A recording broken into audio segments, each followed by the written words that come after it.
Imagine not being able to prove who you are. We've all had to show multiple forms of identification to get a license, for instance, and for other things. But what if some missing paperwork made that impossible for you? One Hoosier teenager spent most of his life without any proof of his identity.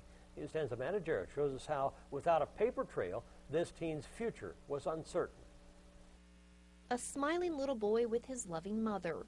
Kim informally adopted Brent from his biological mother, Beth, as a toddler.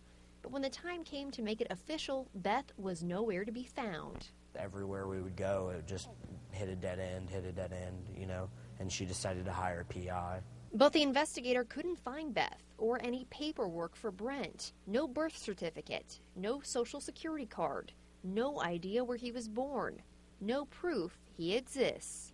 I actually didn't really think about the whole Social Security until I was like 16 or 17 when I wanted to get a job, and my mom had to explain to me why I couldn't, and I just didn't understand. No matter where Brent turned, no one could give him answers or find his identity. It was a hard thing to comprehend. The normal teenager, you know, they may want a job, you know, but they're not going to want to do all those responsible things. But I really wanted to because I couldn't, because the choice was taken away from me, so I really wanted to. No part-time job, no driver's license, and sometimes no chance just to be a teen.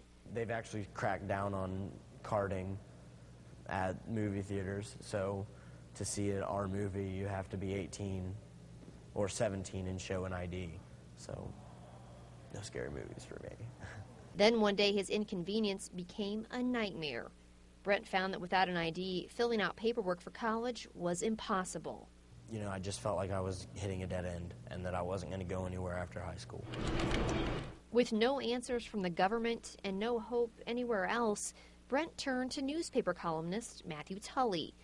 Brent's name made headlines with the hope to somehow find his own story. There was really nothing that we could do without finding my mom. His missing mom would be the only link to his missing identity. Now join us tomorrow night to find out how things have turned around for the young man and how he's following his dreams today. That's tomorrow on News 10 at 6/5 Central. You can also catch bonus interviews with Brent on WTHI-TV.com.